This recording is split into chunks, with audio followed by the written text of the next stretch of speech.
Hello friends, welcome my YouTube channel. Friends, आज की इस वीडियो में मैंने टॉप 20 क्वेश्चन लिया है भारतीय संविधान से। देखिए, सभी क्वेश्चन मोस्ट इंपॉर्टेंट है और आपके एग्जामों में पूछे जा सकते हैं।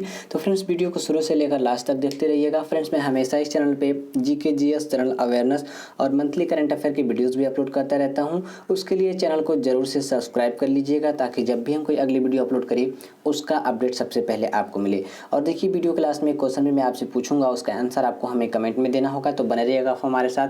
अगर आपको किसी भी क्वेश्चन में कोई भी डाउट हो तो आप हमें कमेंट में ज़रूर पूछ सकते हैं। और इन सभी क्वेश्चंस का अगर आपको पीडीएफ प्राप्त करना है तो आप हमारा टेलीग्राम ग्रुप ज्वाइन कर सकते हैं। टेलीग्राम ग्रुप का लिंक मैंने वीडियो के डिस्क्रिप्शन में दे रखा है, तो आप उससे जरूर से चेकआउट करिएगा। ठीक है, सबसे पहला क्वेश्चन है, लोकसभा का प्रोटेम अध्यक्ष नियुक्त किया जाता है तो किसके द्वारा नियुक्त किया जाता है लोकसभा का प्रोटेम अध्यक्ष?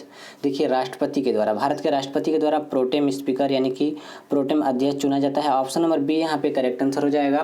क्यों चुना जाता है प्रोटेम स्पीकर? देखिए, जब कोई नई लोकसभा गठित की जाती है तो उसमें नए सांसद निर्वाचित होकर आते हैं, उनको शपथ दिलाने के लिए प्रोटेम स्पीकर की नियुक्ति की जाती है।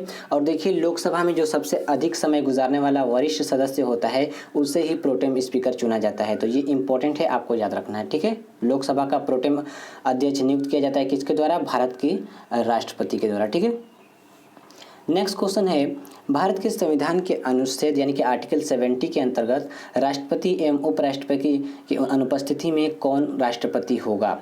तो भारत के संविधान के अनुच्छेद 70 के अंतर्गत राष्ट्रपति एवं उपराष्ट्रपति की जब अनुपस्थिति हो तो कौन राष्ट्रपति का कार्यभार संभालेगा, ये क्वेश्चन में पूछा गया है। तो देखिए, भारत का मुख्य न्यायाधीश यानी कि सर्वोच्च न्यायालय का मुख्य न्यायाधीश, सुप्रीम कोर्ट का मुख्य न्यायाधीश। Option number D correct answer हो जाएगा। देखिए, आर्टिकल 65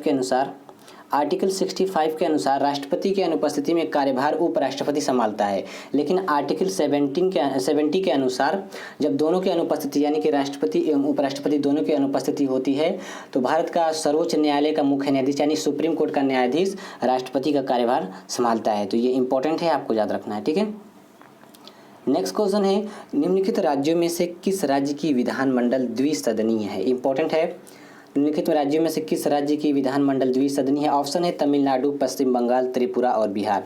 तो देखिए, option number D correct answer हो जाएगा।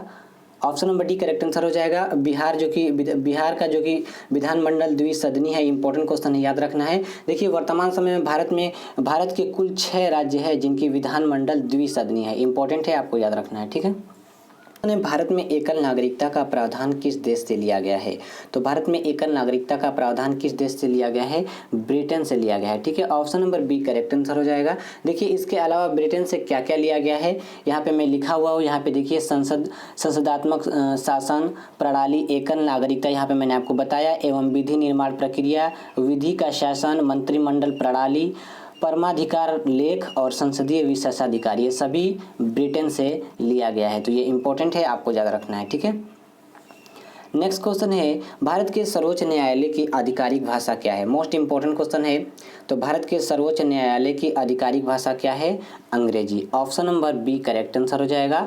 वर्तमान समय में एससी में न्यायाधीशों की संख्या कितनी है? ये इंपॉर्टेंट क्वेश्चन है, आपको याद रखना है, अभी चेंज हुआ है। तो वर्तमान में सुप्रीम कोर्ट में न्यायाधीशों की संख्या क्या है? वो है 34 यानी कि 34, जिनमें से 33 है न्यायाधीश और 1 है मुख्य न्यायाधीश। तो ये इंपॉर्टेंट है, आपको याद रखना है। और देखिए, सुप्रीम कोर्ट का जो न्यायाधीश होता है उसकी सेवानिवृत्ति यानी कि रिटायरमेंट की आयु कितनी होती है? वो होती है 65 ईयर। इंपॉर्टेंट क्वेश्चन है, 65 ईयर। ठीक है, और देखिए, क्वेश्चन पूछा जाता है, भारत के प्रथम सुप्रीम कोर्ट के मुख्य न्यायाधीश कौन थे? तो प्रथम सर्वोच्च न्यायालय के मुख्य न्यायाधीश कौन थे? एच.जे. कनिया। ठीक है, एच.जे. कनिया, जैसा कि आप सुन पा रहे हैं। ठीक है, चलिए नेक्स्ट क्वेश्चन देख लेते हैं। भारत में राजनीतिक दलों को मान्यता दी जाती है, किसके द्वारा राजनीतिक दलों को मान्यता दी जाती है? भारतीय निर्वाचन आयोग द्वारा। ठीक है, option number D correct answer हो जाएगा। बात करें यहाँ पे भारतीय निर्वाचन आयोग की स्थापना कब हुई थी? 25 जनवरी। ठीक है, 25 जनवरी 1950 यानी कि 1950 को। तो भारत में राजनीतिक दलों को मान्यता किसके द्वारा दी जाती है? भारतीय निर्वाचन आयोग द्वारा, और इसकी स्थापना हुई थी 25 जनवरी 1950 को। ठीक है, चलिए नेक्स्ट क्वेश्चन देख लेते हैं।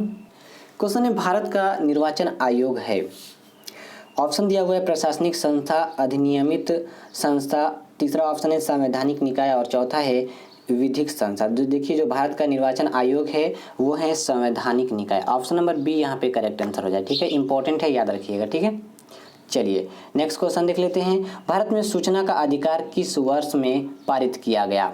तो भारत में सूचना का अधिकार यानी कि राइट टू इन्फॉर्मेशन, आरटीआई इसे शॉर्ट में कहा जाता है, ठीक है, आरटीआई यानी कि राइट टू इन्फॉर्मेशन। तो भारत में सूचना का अधिकार किस वर्ष पारित किया गया, किस वर्ष पारित किया गया, 2005 में। Option number C correct answer हो जाएगा, इंपॉर्टेंट है, याद रखिएगा, ठीक है। नेक्स्ट क्वेश्चन है, भारतीय संविधान के अंतर्गत प्रथम आम चुनाव किस वर्ष हुए। तो भारतीय संविधान के अंतर्गत प्रथम आम चुनाव किस वर्ष हुए, 1951 से 52 तक, यानी कि 1951 से 1952 तक। देखिए अक्टूबर, ठीक है, अक्टूबर 1951 से फरवरी यानी कि फरवरी 1952 तक। अक्टूबर 1951 से ये शुरू हुआ और फरवरी 1952 में ये संपन्न हुआ, तो ये आपको याद रखना है, ठीक है। चलिए नेक्स्ट क्वेश्चन देख लेते हैं, संविधान को एक पवित्र दस्तावेज किसने कहा है, मोस्ट इंपॉर्टेंट है। तो संविधान को एक पवित्र दस्तावेज किसने कहा है, भीमराव अंबेडकर ने। Option number D correct answer हो जाएगा, बी आर अम्बेडकर यानी कि भीमराव अंबेडकर ने। तो संविधान को एक पवित्र दस्तावेज किसने कहा है, बी आर अम्बेडकर ने, ठीक है। नेक्स्ट क्वेश्चन है, भारत की संविधान सभा का गठन किया गया तो किसके सिफारिश पे, यानी कि यहाँ पे ऑप्शन दिया हुआ है, क्रिप्स प्रस्ताव के अंतर्गत, कैबिनेट मिशन योजना के अंतर्गत, माउंटबेटन योजना के अंतर्गत, भारतीय स्वतंत्रता अधिनियम के अंतर्गत। तो किसके अंतर्गत भारत की संविधान सभा का गठन किया गया, option number B correct answer हो जाएगा, कैबिनेट मिशन योजना के अंतर्गत, ठीक है। और बात करें यहाँ पे संविधान सभा का गठन कब हुआ था, 6 दिसंबर, ठीक है, 6 दिसंबर 1946 1946 को, ठीक है। भारत की संविधान सभा का गठन किया गया कैबिनेट मिशन योजना के अंतर्गत, और कब किया गया इसका गठन, 6 दिसंबर 1946 को, ठीक है। चलिए नेक्स्ट क्वेश्चन देख लेते हैं, संविधान सभा की प्रथम बैठक कब आयोजित हुई थी। तो संविधान सभा की प्रथम बैठक कब आयोजित हुई थी, 9 दिसंबर 1946 को, ठीक है। Option number A correct answer हो जाएगा। और इसके अध्यक्ष कौन थे, इसके अध्यक्ष थे डॉक्टर सच्चिदानंद सिन्हा, जो कि अस्थायी सदस्य, ठीक है, अस्थायी अध्यक्ष थे। एक बार फिर से बता देता हूँ, संविधान सभा की प्रथम बैठक 9 दिसंबर 1946 को हुई थी, जिसमें उसके अध्यक्ष थे डॉक्टर सच्चिदानंद सिन्हा और ये अस्थायी अध्यक्ष थे, ये आपको याद रखना है। और इसके अलावा इसके बाद जो दूसरी बैठक हुई 11 दिसंबर, ठीक है, 11 दिसंबर 1946 को, उसमें उसके अध्यक्ष कौन चुने गए, डॉक्टर राजेंद्र प्रसाद, जो कि अस्थायी अध्यक्ष थे, ठीक है, ये आपको याद रखना है। पहली बैठक 9 दिसंबर 1946 को, जिसमें अस्थायी अध्यक्ष डॉक्टर सच्चिदानंद सिन्हा को। दूसरी बैठक हुई 11 दिसंबर 1946 को, जिसमें अस्थायी अध्यक्ष चुने गए डॉक्टर राजेंद्र प्रसाद। ये दोनों इंपॉर्टेंट है, कई बार एग्जाम में पूछा गया है, तो याद रखिएगा, ठीक है। नेक्स्ट क्वेश्चन है, भारत के संविधान की प्रारूप समिति के अध्यक्ष कौन थे। तो भारत के संविधान की प्रारूप समिति के अध्यक्ष कौन थे, Bhimrao Ambedkar. Option number C correct answer हो जाएगा, इंपॉर्टेंट है, याद रखिएगा। नेक्स्ट क्वेश्चन है, निम्नलिखित में से संविधान सभा की संघ संविधान समिति का अध्यक्ष कौन होता है। तो संविधान सभा की संघ संविधान समिति का अध्यक्ष कौन होता है, ये इंपॉर्टेंट क्वेश्चन है, कौन था। तो option number C correct answer हो जाएगा, जवाहरलाल नेहरू। एक बार क्वेश्चन फिर से पढ़ लेते हैं, निम्नलिखित में से संविधान सभा की संघ संविधान समिति का अध्यक्ष कौन था, वो थे जवाहरलाल नेहरू। इंपॉर्टेंट है, पंडित जवाहरलाल नेहरू, ठीक है। चलिए, और देखिए इसके अलावा कुछ समितियां हैं और उसके अध्यक्ष है, ये इंपॉर्टेंट है, आपको याद रखना है। यह मैं यहाँ पे आपको बता देता हूँ। देखिए कुछ समितियां हैं जिसके अध्यक्ष में यहाँ पे लिखा हुआ है, संघ शक्ति समिति और संघ संविधान समिति, दोनों के पंडित जवाहरलाल नेहरू है, जैसा कि अभी मैंने पिछले क्वेश्चन में बताया। राज्य समिति है जिसके अध्यक्ष है पंडित जवाहरलाल नेहरू। प्रांतीय संविधान समिति है, इसके अध्यक्ष है सरदार वल्लभ भाई पटेल। संचालन समिति है, इसके अध्यक्ष हैं डॉक्टर राजेंद्र प्रसाद। प्रारूप समिति है, इसके अध्यक्ष हैं डॉक्टर भीमराव अंबेडकर। झंडा समिति है, इसके अध्यक्ष हैं जेबी कृपलानी। और लास्ट है परामर्श समिति, जिसके अध्यक्ष है सरदार वल्लभ भाई पटेल। देखिए सभी क्वेश्चन इंपॉर्टेंट है, कई बार एग्जाम में पूछे गए हैं, ठीक है, तो इसे जरूर से आप रिवाइज करिएगा, ठीक है।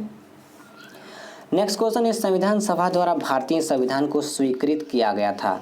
स्वीकृत कब किया गया था, यानी कि अंगीकृत कब किया गया था, 26 नवंबर 1949 को। Option number B correct answer हो जाएगा। और कब लागू किया गया था, 26 जनवरी 1950 को। दोनों ही इंपॉर्टेंट है। संविधान सभा द्वारा भारतीय संविधान को स्वीकृत यानी कि अंग्रेज कब किया गया था, 26 नवंबर 1949 को, और लागू किया गया था 26 जनवरी 1950 को, ठीक है। चलिए नेक्स्ट क्वेश्चन देख लेते हैं। उद्देशिका में कुछ इंपॉर्टेंट यहाँ पे वाक्य है या फिर शब्द है, इसे देखिए सम्मिलित किए गए हैं किस संविधान संशोधन के द्वारा, तो क्वेश्चन ध्यान से पढ़िएगा। उद्देशिका में संपूर्ण प्रभुत्व संपन्न समाजवादी पंथ निरपेक्ष लोकतंत्रात्मक गणराज्य, ये सब शब्द सम्मिलित किए गए हैं किस संविधान संशोधन के द्वारा? तो देखिए option number C correct answer हो जाएगा 42वें संशोधन द्वारा। 42वें संविधान संशोधन 1976 के द्वारा ये सभी जोड़े गए हैं। संपूर्ण प्रभुत्व संपन्न समाजवादी और पंथ निरपेक्ष लोकतंत्रात्मक गणराज्य शब्द सम्मिलित किए गए हैं 42वें संशोधन द्वारा 1976 में। इंपॉर्टेंट है, याद रखिएगा।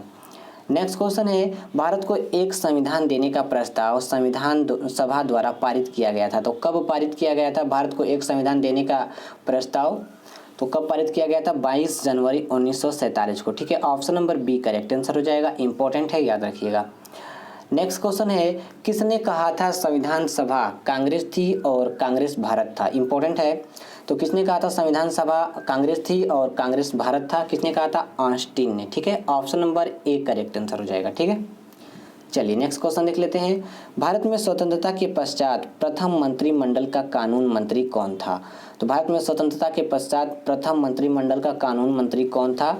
वो थे डॉक्टर भीमराव अंबेडकर, यानी कि BR Ambedkar. Option number D correct answer हो जाएगा। चलिए नेक्स्ट क्वेश्चन देख लेते हैं, जो कि इस वीडियो का लास्ट क्वेश्चन है। भारत शासन द्वारा राजकीय चिन्ह कब से अंगीकृत किया गया? तो देखिए राजकीय चिन्ह भारत का है क्या? अशोक स्तंभ। ये आपको याद रखना है। देखिए 26 जनवरी 1950 को अंगीकृत किया गया था। Option number A correct answer हो जाएगा। भारत का राजकीय चिन्ह है अशोक स्तंभ। ठीक है, अशोक स्तंभ। देखिए अशोक स्तंभ के शिखर पर देवनागरी लिपि में सत्यमेव जयते लिखा गया है। ठीक है, जो कि मुंडकोपनिषद से लिया गया है। ये इंपॉर्टेंट है, आपको याद रखना है। कई बार एग्जाम में पूछा गया सत्यमेव जयते कहाँ से लिया गया है? मुंडकोपनिषद से। और ये अशोक स्तंभ के शिखर पे लिखा गया है देवनागरी लिपि में। तो ये सभी के सभी क्वेश्चन पूरे इंपॉर्टेंट थे और पूरे हो गए। और जो हमारा लास्ट क्वेश्चन है आज का, जिसका आंसर आपको हमें कमेंट में देना है। क्वेश्चन है, भारतीय संविधान को बनाने हेतु भारतीय संविधान सभा के कुल कितने अधिवेशन होते हैं? क्वेश्चन एक बार फिर से पढ़ लेते हैं। भारतीय संविधान को बनाने हेतु भारतीय संविधान सभा के कुल कितने अधिवेशन हुए? ऑप्शन है 7, 9, 12 और 15।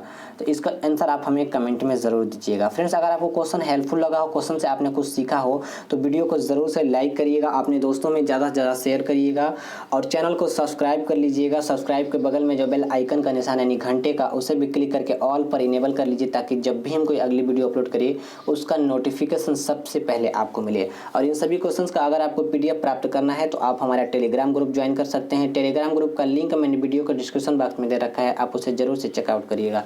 मिलते हैं अपने अगले वीडियो में। Have a nice day.